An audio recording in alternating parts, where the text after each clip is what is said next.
Section 2, Sutra 12. Klesha mūla karmāśayo dṛṣṭādṛṣṭa janma vedanīyaḥ. Klesha mūla karmāśayo dṛṣṭādṛṣṭa janma vedanīyaḥ. Rooted in kleshas, reservoir of karmas, the vehicle of the seeds of karma, seen, present, unseen, future, lives, to be known, to be experienced. The reservoir of karmas which are rooted in kleshas brings all kinds of experiences in the present and future lives. Isn't that interesting? There's a reservoir of seeds that are waiting to sprout, given the right conditions. Right? Sutras 12, 13, and 14 give in a very concise and lucid manner the essential features of the twin laws of karma and reincarnation. The well-known doctrines formulating the universal moral law and cycle of births and deaths underlying human life.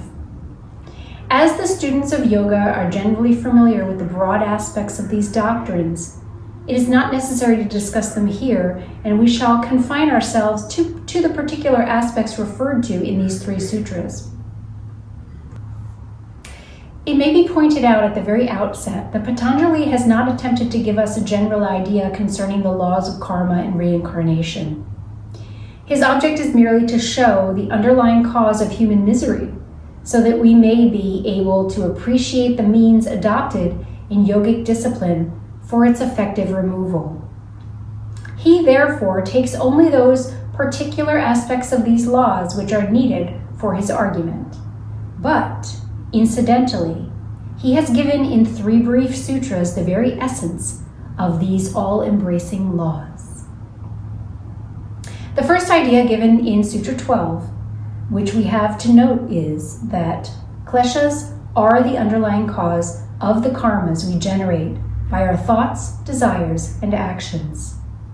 Each human soul goes through a continuous series of incarnations, reaping the fruits of thoughts, desires, and actions done in the past, and generating, during the process of reaping, new causes, which will bear their fruits in this or future lives.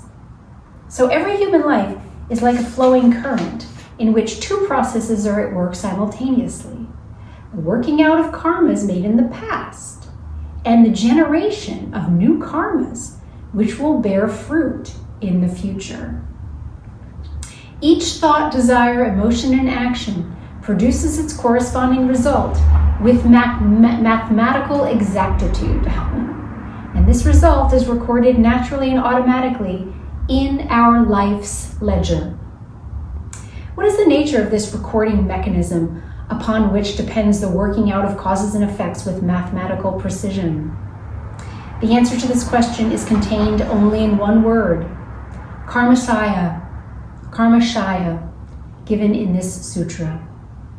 The word means literally the reservoir or sleeping place of karmas.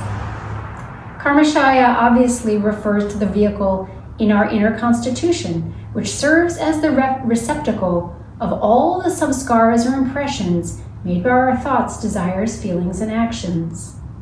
This vehicle serves as a permanent record of all that we have thought, felt, or done during the long course of evolution, extending out over a series of lives, and provides patterns and contents of the successive lives. People who are familiar even with elementary physiology should find no difficulty in understanding and appreciating this idea, because the impressions produced in our brain by our experiences on the physical plane provide an exact parallel. Everything which we have experienced through our sense organs is recorded in the brain and can be recovered in the form of memory of those experiences. We cannot see these impressions, and yet we know that they exist. Students who are familiar with Hindu philosophical thought will find no difficulty in identifying this karmāśaya with the karana sharira, or causal body. in the Vedantic classification of our inner constitution. This is one of the subtle vehicles of consciousness which lies beyond the manomaya kosha, and is so called because it is the source of all causes which will be set in motion and will mold our present and future lives.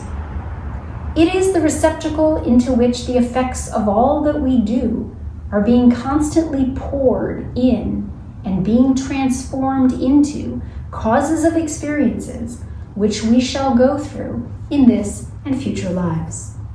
Now, the important point to note here is that though this causal vehicle is the immediate or effective cause of the present and future lives, and from it, to a great extent, flow the experiences which constitute those lives, still, the real or ultimate cause of these experiences are the kleshas.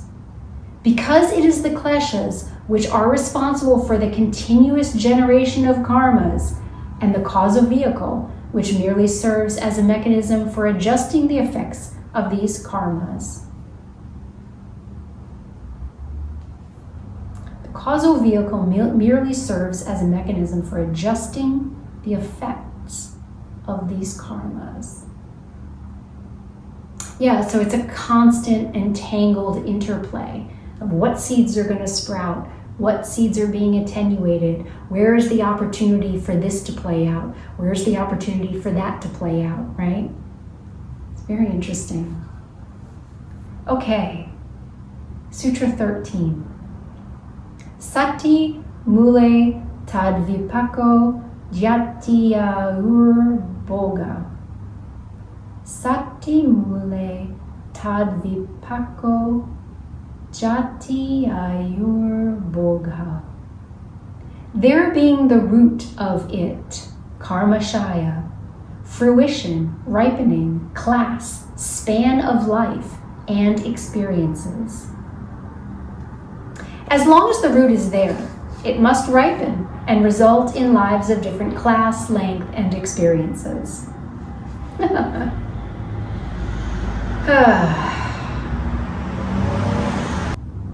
As long as the kleshas are operating in the life of an individual, the vehicle of karmas will be continually nourished by the addition of new causal impressions, and there is no possibility of the series of lives coming to an end. If the root remains intact, the samskaras in the causal vehicle will naturally continue to ripen and produce one life after another with its inevitable misery and suffering. Though the nature and content of experiences gone through by human beings in their lives is of infinite variety, Patanjali has classified these under 3 heads. 1. Class. 2. Length of life. And 3. Pleasant or unpleasant nature of the experiences. These are the principal features which determine the nature of a life. First, jati, or class. This determines the environment of the individual and thus his opportunities and the type of life which he will be able to lead. A man born in a slum has not the same opportunities as a man born among cultured people. So the kind of life a person has is determined in the first place by jati. The second important factor is the length of life. This naturally determines the total number of experiences. A life cut short in childhood contains a comparatively smaller number of experiences than a long life running its normal course. Of course, since the successive lives of an individual form one continuous whole from the larger point of view, a short life intervening in this manner does not really matter very much. It is as if a person could not have a full day of work but had to go to bed early. Another day dawns when he can continue his work as usual. The third factor is the nature of the experiences gone through as regards their pleasant or unpleasant quality. Jati also determines the nature of the experiences, but there we consider the experiences in relation to the opportunities for the growth of the soul. Under bhogāḥ, we consider experiences in relation to their potentiality to bring pain or pleasure to the individual. There are some people who are well placed in life, but have a difficult time. nothing but suffering and unhappiness from birth to death. On the other hand, we may have a life lived in a comparatively poor circumstance, but the experiences may be pleasant all along. The pleasures and pains which we have to bear are not entirely dependent upon our jati. There is a personal factor involved, as we can ourselves see by observing the lives of people around us. All right, 14. Te hlāda paritāpa phalāḥ. Hlāda paritāpa phalāḥ. Puṇya hetutvāt. Te hlāda paritāpa phalāḥ. Puṇya hetutvāt. They, joy and sorrow, having for their fruit merit as opposed to sin or demerit, sin, and are the assets and liabilities superphysically registered in the soul, being caused by, on account of. They have joy or sorrow for their fruit, according as their cause is virtue or vice. Upon what depends the nature of the experiences we have to go through in life? Since everything in the universe works according to a hidden and immutable law, it cannot be due to mere chance that some of these experiences are joyful and others are sorrowful. What determines this pleasurable or painful quality of the experiences? Sutra 14 gives an answer to this question. The pleasurable or painful quality of experiences which come in our life is determined by the nature of the causes which have produced them.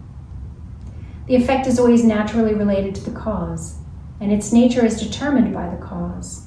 Now, those thoughts, feelings, and actions which are virtuous give rise to experiences which are pleasant, while those which are vicious give rise to experiences which are unpleasant. But we must not take the words virtuous and vicious in their narrow orthodox religious sense, but in the wider and scientific sense of living in conformity with the great moral law, which is universal in its action and mathematical in its expression. In nature, the effect is always related to the cause and corresponds exactly to the cause which has set it in motion. If we cause a little purely physical pain to somebody, it is reasonable to suppose that the fruit of our action will be some experience causing a corresponding physical pain to us. It cannot be a dreadful calamity causing terrible mental agony. This will be unjust, and the law of karma is the expression of the most perfect justice that we can conceive of. Since karma is a natural law, and natural laws work with mathematical precision, we can to a certain extent predict the karmic results of our actions and thoughts by imagining their consequences. The karmic result, or fruit, as it is generally called, of an action is related to the action as a photographic copy is related to its negative. Though the compounding of several effects in one experience may make it difficult to trace the effects to their respective causes. The orthodox religious conceptions of heaven and hell, in which are provided rewards and punishments without any regard for the natural relationship of causes and effects, are sometimes absurd in the extreme, though they do, in a general way, relate virtue to pleasure and vice to pain. So what they're saying is that sometimes there might be several opportunities. There might be an opportunity that's like, oh, wow, we can have several seeds blossom here, right? All at the same time. And it makes something much more unpleasant than it would be if those seeds had just sprouted individually. And karma sometimes is looking for opportunities to like burn as many things away as possible, especially if you're on the yogic path. You'll find that to be the case. All right, let's burn like all these seeds at the same time. And it's like, what did I do to deserve this? Oh my God. And then you look at, you're like, oh, I see how all these different things kind of combine together to like create an inferno to burn all these things away really quickly. All right, so that's that for today. Thank you for joining me. Wait a second. So 15 is the next one, and we'll read that in the next video. To the people who have developed discrimination, all is misery on account of the pains resulting from change, anxiety, and tendencies, as also on account of the conflicts between the functioning of the gunas and the vrittis of the mind. Thank you for joining me today. Until next time.